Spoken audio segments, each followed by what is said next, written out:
I've seen things that are, I think, concerning with regard to, what took place on October 7th. And I mean, and I don't have a problem, bringing that forward as a Palestinian. I mean, at the same time, it does, there's clearly a enormous amount of lies and misinformation that have been coming out of the Israelis.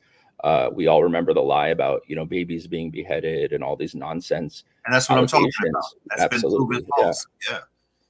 I mean, Yeah, so these were all lies that were used to justify the, genocidal activities that have been taken place since. But I think that ultimately the situation is such that, we should have had a fact-finding situation take place, and unfortunately, that because of Israel's actions as it relates to, the assassination of, certain leaders. There is not that opportunity. So I think, ultimately, at this point, we know that they don't want those facts to come to light. I think as it relates to the election, though, if we're only going to be talking about, the presidential election, and we see how the Harris campaign is conducting itself, we really need to, take a second look at that. And I know you had made those closing comments last week, and I felt like, it was a bit premature to take the position that, we're gonna, this kind of, we've been dealing with the lesser of the evil kind of arguments for a long time now, and that's gotten us nowhere. I mean, whether it's been, I think, a repeated argument that's been taking place, and I think the reality is what we need is to build Muslim power, and I think that's really where we're trying to move to. I mean, if we look at what we've been doing in Maryland, the Muslims came out, they voted uncommitted in the Democratic primary and voted en masse for Angela Alsobrooks. It's not because we're in love with Angela Alsobrooks. It's because, there's a strategy there. There is someone who we think can take a better position than David Troen would have taken. And she's definitely going to take a better position than pro-Israel extremist Larry Hogan will take. So in the down ballot races, I do think it's important for us to support folks who are at least open to communicating with us and talking about the facts.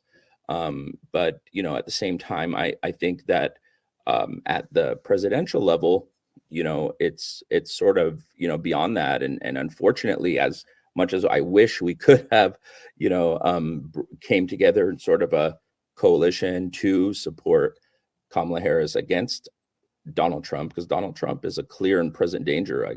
I could definitely, but so is Kamala Harris. I mean, you don't have to, tell the Palestinians about that. You don't have to tell, other communities about that. I think, and when she's, on a sort of campaign tour with, Miss Cheney, and that could be her defense secretary or worse. I don't, I mean, let's not forget history. I mean, we remember the Paul Wolfowitz, Dick Cheney, George Bush administration, and what happened. I mean, we can't vote for this. We can't support these things. So I would just say that, look, I think we need to have our voice heard within the third party. I think Muslims need to vote in very, very big numbers. I think the Democrats need to take account for their actions and understand that they're going to have to earn our vote, and not take us for granted anymore. Okay, I wanted your voice and the voices that your voice represents to be heard in this very important discussion that we're having, because it is extremely important for us to strive to the best of our ability to get it right. What is the argument that you make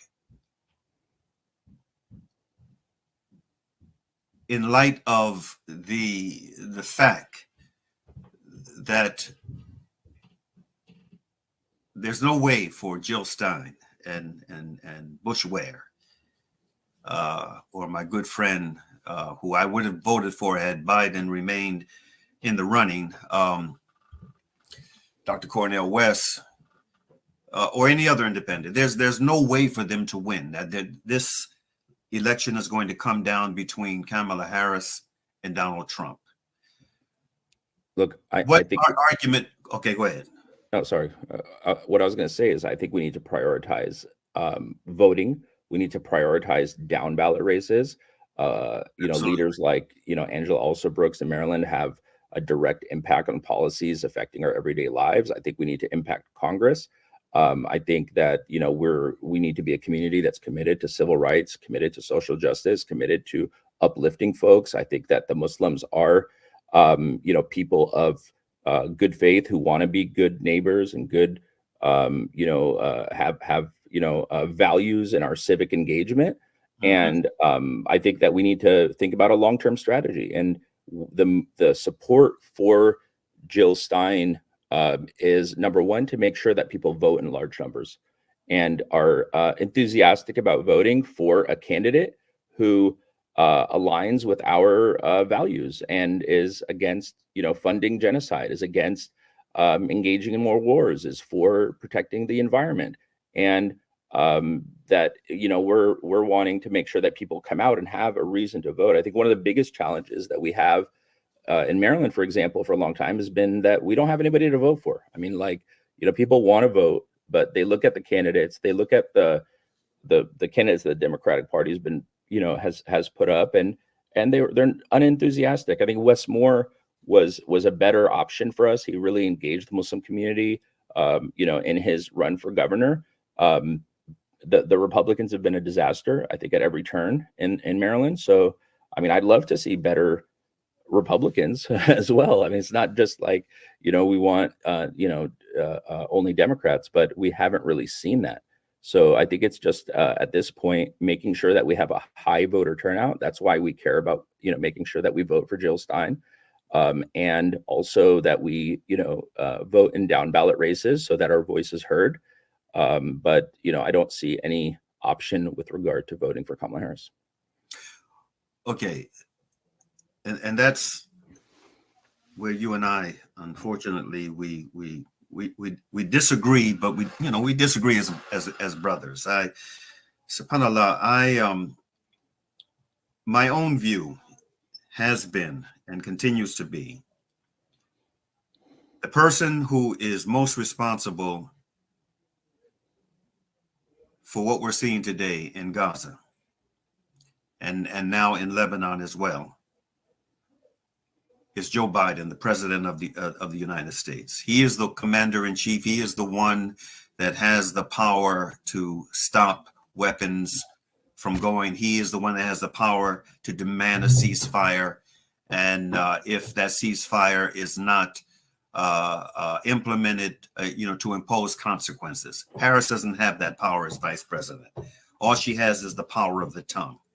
And yes, she should be strongly criticized for not exercising the power of the tongue. But she does not have the power to do what we would like to see done with regard to this this catastrophe that the world is witnessing. With that being said, we also know, I mean, Trump is a politician that has background. He has background, 4 years of background that we can measure. We know what he did. We know how the policies that he put in place, the decisions that he made, paved the way for what we're seeing today in occupied Palestine. It paved the way for it. We know, as you correctly noted, that he is a clear and present danger. We know he is a danger. So, I mean, I understand the wanting to give Jill Stein and or any other independent that is more representative of the values that we hold dear, as much support as we possibly can.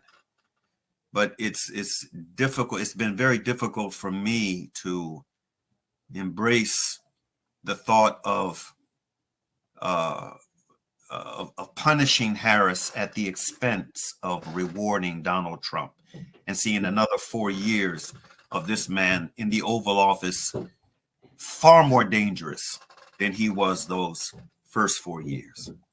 And now, what do you say to that? Let me just chime in really quick. I think that your analysis fails in one major point, And it's that you are assuming that Harris wants to do the right thing. And there's zero evidence of that. She has gone out of her way to make sure that she is demonstrating a, unadulterated commitment to the pro-Israel agenda. She wants to continue to supply weapons to Israel. She wants to continue to support Israel. She wants to continue to defend Israel at every turn, despite its fascist, right-wing, genocidal government. So, it's like voting for somebody who is, in favor of apartheid in South Africa. I don't think that anyone should do that. And our friends in South Africa understand that very well. So I will not vote, just like I would not have voted for anybody who is pro-apartheid in South Africa. I'm not going to vote for anybody who's pro-genocide in Palestine. She's had ample opportunity to separate herself from the Biden administration. She's failed to do that. She's failed at every turn. She's palling around with Cheneys.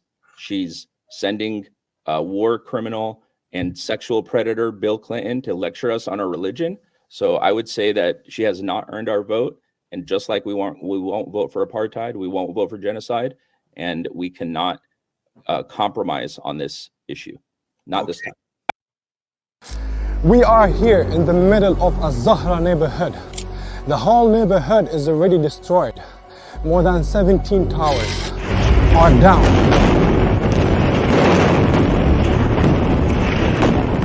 Here, as you can see, the firefighters trying their best to help. The people are still under the rubble. A lot of the people. Join Hamza on his exclusive South African tour as he shares his personal experiences, never before seen footage, and powerful insights on the ongoing genocide in Gaza. This is more than just a talk. It's an invitation to witness Gaza through the lens of Hamza Saalakhan. Don't miss this opportunity to meet the photojournalist who brought Gaza's pain and perseverance to the world in its darkest moments. Follow Salam Media on social media pages for more on this tour and